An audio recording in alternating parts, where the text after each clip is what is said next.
Hello to the pessimistic, optimistic, and everyone in between. My name is Connor Philippi, and welcome back to the Minnesotan Sports Podcast. And we are almost there. It's so close now. Today is Tuesday when this video comes out, and Thursday is when the NFL draft kicks off with round one, starting at 7 p.m. on Thursday. And first of all, I'd like to thank everyone for coming back to this video, keeping tabs on this channel. I was out for multiple weeks. I didn't make a whole lot of highly produced content because I had mono. So for the last 3 weeks, I've been not only feeling bad in general, but I had these super swollen tonsils, and talking was painful, doing anything was painful, swallowing was painful, and so I just kind of didn't make videos for a while. So thanks for the understanding with that, and I'm back now, feeling better. My throat is totally fine, and I'm going to be making a lot more content now over the next few weeks. I'm thinking of putting out another video breaking down a little more what Twins can do to try and improve it going into the rest of the season and everything like that. But for today, we're going to be doing a draft preview for the Minnesota Vikings. And this is going to be a really fun draft, mostly because so many things can happen for the Vikings. The last few years, we kind of had a good idea. Last year, we knew we were either going to go with a wide receiver two or go with a defensive player. We ended up going with Addison. The year before that, we were going for offensive line, and we kind of knew exactly what our needs were and what we were going to do with our picks. And so now here we are, and we know what we need, but there are still so many options for what we could do with the picks that we have. And I'll go over the possible options in just a second here. But our picks right now are number 11 overall, number 23 overall, and then we don't have another pick until the fourth round. So we really need to hit on our first round picks. And, the top three, top four quarterbacks are there on the board. So let's go over our needs real quick. Quarterback is kind of the big one, obviously losing Kirk Cousins. And there are multiple quarterbacks we could get on the board. It'll depend on what we do with our picks. And then we need cornerback. We need a guard. Our guards have just been off for the last couple of years. Don't want to continue to ride with the guys we have. Defensive end, it would be awesome to get another defensive end. Right now, we've got Jonathan Bullard. We got a couple guys in that kind of linebacker spot that are also going to rush as well that we got over the offseason. It's kind of a different setup for the defense. There aren't really true just pass rushers and then just linebackers with the way we do our defense, so it kind of complicates things a little bit. But we do need another guy that is just a pure edge rusher that can rush the quarterback that we can get here in the draft. And then also we're looking for a wide receiver 3. I don't necessarily think that that's one of our top needs. Would be very surprised if we used either of our first round picks on that wide receiver 3. I would love to just try and take a chance on one of our later round picks to see if we can get a good guy like that. But obviously we have our top two wide receivers, a really good tight end. Our offense is pretty much set besides that quarterback need. So now let's go here into our possible options. There are multiple things we can do here. The first, obviously, is to trade up to 3 and draft the guy that ends up falling to us. We know that Caleb Williams is going with the Bears at number 1 overall, but then the Washington Commanders, it's looking pretty clear. Well, first of all, it's very clear now they are going to draft their QB. Like, all the reports are showing that they have been turning down all the offers, and it's looking pretty clear now like they are going to for sure go with their quarterback at number 2 and stick and pick. And so if they pick May, the Vikings could trade up to 3 and get Daniels, or the other way around. I personally would prefer Daniels over May, just thinking about that RPO and the idea of having Aaron Jones in our backfield, having the offensive weapons we have, and then having the run ability of Jaden Daniels is just amazing to think about. Obviously, Drake May also has that running ability, but it's just kind of different with Daniels. And so thinking about a 3rd and 4 and all the things a defense would have to do to stop all those players at once on the field, it just makes me salivate. Obviously, Drake May would be an amazing option as well at number 3. So we could trade up and draft one of those two guys. Number 2 option here, we could trade up to 4 or 5 and go for J.J. McCarthy. And this is kind of the one that I'm a little more iffy about. McCarthy has just shot up the draft boards over the last few weeks, or last couple of months actually, and a lot of it does have to do with just how desperate teams are for a QB. But even in that situation, I would not see that this much of a meteoric rise for McCarthy simply for that reason. I have to believe that there's some reason why scouts across the NFL are seeing something that the fans are not. And so I'd like to trust that if the Vikings do trade up to 4 or 5 and draft McCarthy, that there's something these scouts are seeing. And I personally see him as kind of being more of a game manager type quarterback, but he could get up to that next level. I'm not sure. But that is our second option to trade up to 4 or 5. Number 3, we would stick and pick at number 11. Obviously, JJ is probably going to be gone by then, especially considering the fact that the Broncos and the Raiders have been actively trying to trade up to get one of those top 4 guys as well. If they see any indication that the Vikings are going to stay at 11, I would very much expect that the Broncos would go a couple ahead of us and trade up and get McCarthy over us. So it's possible we might have to trade up to like 8 or 7 to get McCarthy if he survives that long, but we'll have to see there. Otherwise, if McCarthy isn't there, we could choose to draft a cornerback, defensive end. We could try and kind of reach for Penix or Bo Nix, or we could wait until 23 to see if they're there. And then obviously, since we wouldn't give up anything to trade up to 3, we would have our 23 pick and we could use that for multiple different options. So let's look at a few of the questions going into this, and then I'll give my personal opinion for what I think we should do in this draft. First of all, what will the price truly be to trade up to 3, 4, or 5, and will it be worth it? I've seen a lot of reports, actually one just came out today, and it said something along the lines of the Patriots have yet to receive a serious offer for the number 3 overall pick. That could just be them putting up, smoke screens and trying to play up, their pick and trying to get teams to buy into that hype and offer more. But, really these teams know what's going on. They have a good idea of what other teams are offering for that number 3 pick. So I think a lot of that is just kind of the Patriots trying to drum up hype and try and get fan bases riled up and try and convince their respective teams to make moves and give up more for that number 3 pick. So we really don't know what the Patriots are really asking for, but the danger with the Vikings potentially trading up is we are going to not only have to give up a lot just to move up 8 spots into that premier position, we're also going to have to be competing with the Broncos and the Raiders for those spots. And the thing is, we have more draft capital and better draft capital in the next few years than these two teams have. But the one thing that these two teams have, because they've been rebuilding, is young, talented guys that you can throw into that deal. The Vikings, really, we have our premier guys. We have JJ, we have Addison, both guys I can't imagine we'd trade for the third pick. And then other than that, we have guys that are solid, but a lot of them are either veterans or don't quite have enough hype yet as young players where we would want to include them in a package. Like we don't really have that, Patrick Surtain that the Broncos have that they can just throw into a deal like that.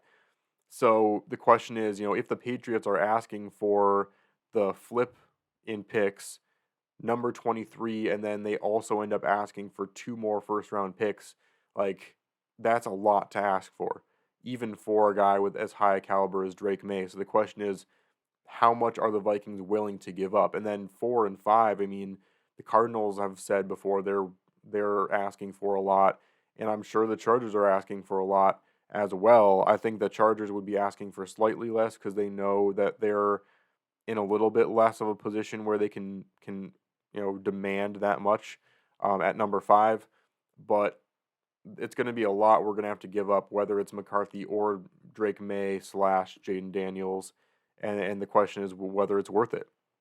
The second question is, will Bo Nix or Penix survive to 23? And if not, is it worth it to go for one of them at 11 if we don't trade up? So for me, Bo Nix, the immediate answer is no. If he's there at 23, it's possible I would want to pick him up, but I just have really bad vibes about Bo Nix. Something tells me he's going to be. I mean, I honestly see a lot of similarities just in his resume to Christian Ponder. He's coming out of a college heavy scheme where he hasn't been able to really, play in a pro kind of scheme. On top of that, when one of your biggest, you know, marks against you in your resume for the draft is that you can't throw a very good deep ball, I mean, that's one of the biggest red flags in the book for me. And Bo Nix has that on his resume currently, and I just don't like that. So I would love Penix over Bo Nix. The only question is obviously the durability concerns, and but I really think that Penix would be a top 10 pick right now by far if it weren't for the injury concerns. Now, I definitely would expect, in my opinion, for Bo Nix and Penix to not be there if we draft at 23. The only question is, would both the Broncos and the Raiders grab him at 11 and 12? Or would it be possible for the Vikings to trade down a few spots to like 15 or 16, get some extra draft capital, and still find a way to pick up Penix in that mid range of the first round? Obviously, it's just impossible to know what the Broncos and Raiders are thinking, and so that's the concern there. It's just kind of iffy. I don't know if I'd want to pick Michael Penix at 11. That seems incredibly high to me. I mean, I was even iffy earlier on in the process if I wanted to draft JJ at 11, if that was even worth it. And so it brings up a lot of questions there with Penix and his injury history. The next question, should we consider trading down if our QB is not there at 11? I talked about that already a little bit. If we think we can get Penix at 15 or 16, sure. If not, I would much rather see us stick and pick here and get that top defensive end in the draft or that top cornerback in the draft. The one thing that is good about this draft is that there's so many QBs that are going to be taken in those first few picks that guys that would be picked fourth or fifth or even sixth overall in previous drafts are going to be there at 10 and 11. So that's the one benefit. If we don't get one of those premier quarterbacks, we're going to have our pick of the litter of some of the best non-QB, positions in this draft. And so that's definitely something we have to explore. I think the Vikings don't have to necessarily be too hungry for a QB that we would lose sight of the other guys that are available. Next, the final question, is there any circumstance where trading JJ should be considered or any other player on our roster? I already talked about the fact that I don't know if there's any other player on our roster currently that a team would want to add in a trade in lieu of, not sending over like a second or third rounder instead. JJ, obviously every player has a price. If we could get the number 3 overall and a first rounder for JJ, it all comes down to this. We have absolutely no idea what Justin Jefferson is thinking, and that's the problem. If the Vikings had any indication that JJ just straight up doesn't want to do a deal with us no matter what, that he wants to play out this season and then hit free agency and see how much he can get, then obviously you'd want to trade him and get and maximize your value, because it would really suck if we don't get a deal done with JJ and he ends up leaving next offseason and we don't even get anything for him, and we just let a generational talent like that walk away without even getting compensation.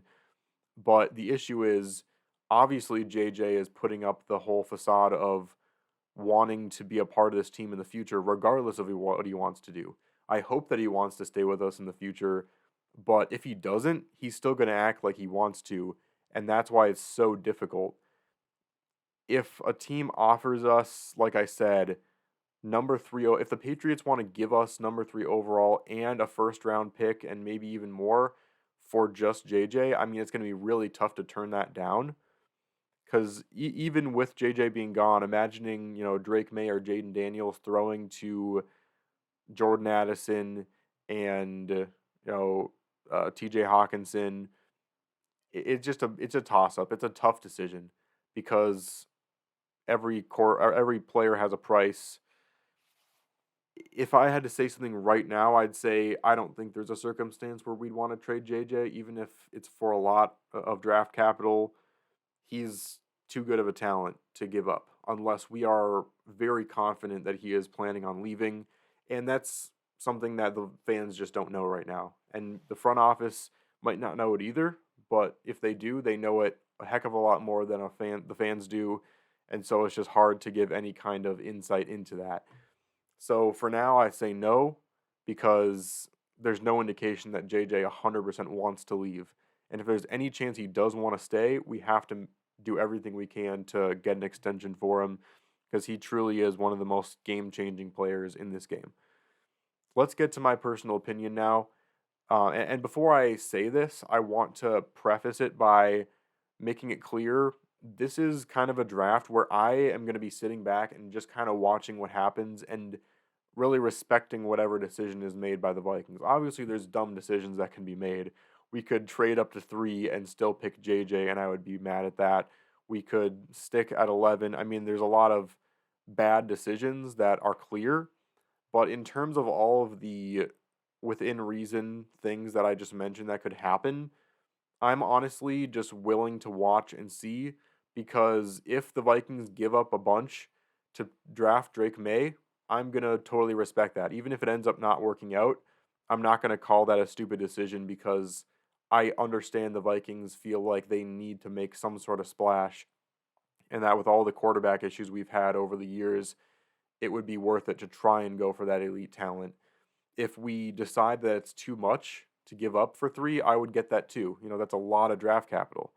And if we, reach for Michael Penix, I get that. We're desperate for a QB.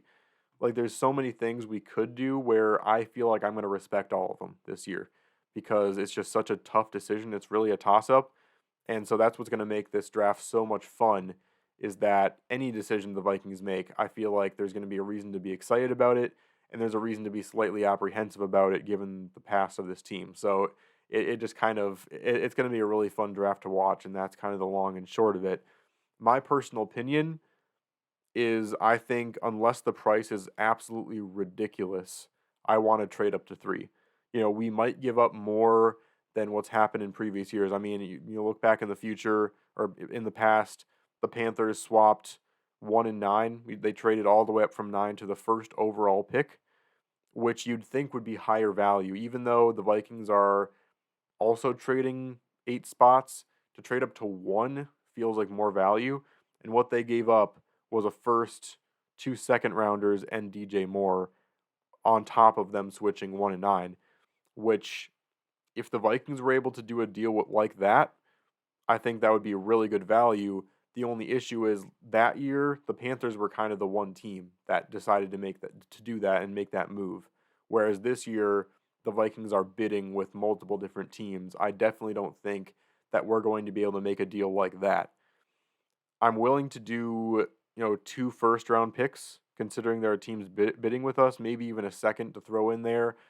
But if they start asking for like 3 first round picks, then I'm going to be like, okay, that's ridiculous. But I'm willing to see the Vikings give up more or kind of an unprecedented amount this year if it means getting Drake May. I just think I want to see a splash. And again, I'd respect it if they decided it's too much, but I really hope that they are willing to give up a lot for a player like that. And then on top of that, if a trade up is too expensive, then a decision has to be made about 11. Like I said, I don't think Penix or Knicks are going to survive past teams like the Raiders and Broncos that are as QB desperate as they are. It's possible trading back even to 14 would mean giving up both of those 2 options. So if that happens, I would prefer to stay at 11, draft a guy like Dallas Turner or Quinion Mitchell, and, go with that best player available. And then if we don't trade up, I would want to use the 23rd pick also to draft for best player available. In my ideal world, we wouldn't trade up as high as 4 or 5 to get JJ McCarthy. Again, I see him as being his absolute ceiling, I feel like, is like a Brock Purdy type. and that's his very best he can get up to.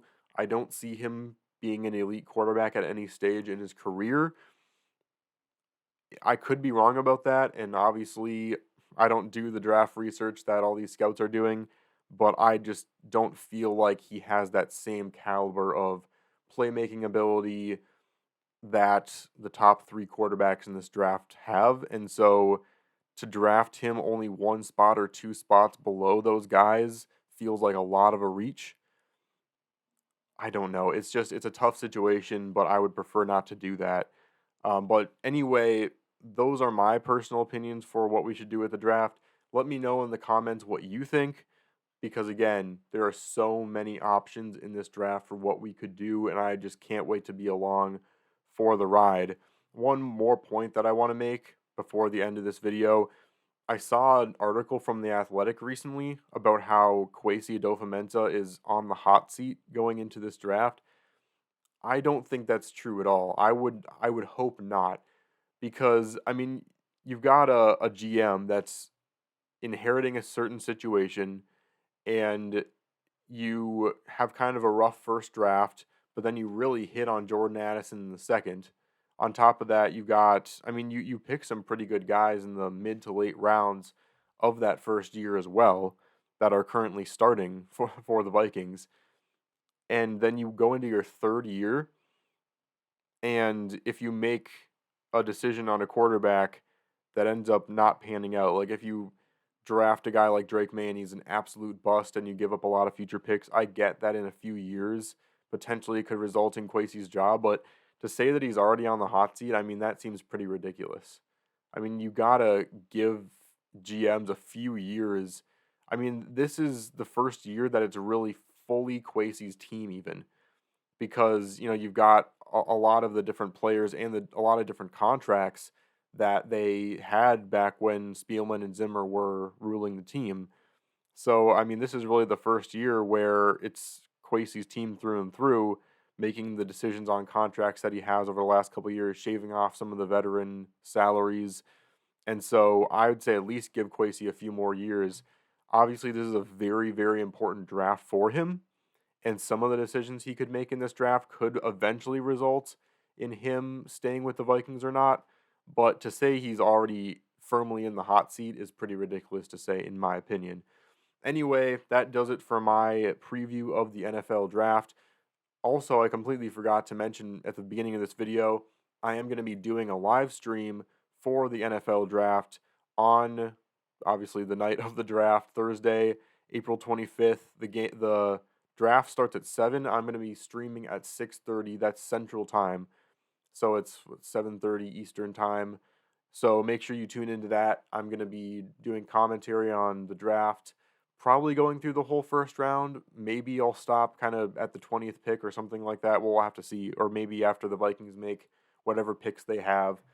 But it'll be a long, fun night of NFL action. I mean, for NFL nerds like me, this is like a holiday, like a straight up holiday. I can't wait for it, and I can't wait to watch what the Vikings and all these other teams do, because it's going to be a very important draft, I think, for a lot of teams with all the high caliber talent at every position, really, that are on the board for this year's draft. So thanks so much for watching this video. Again, let me know in the comments what you think. Please like and subscribe, and I'll see you on the flip side.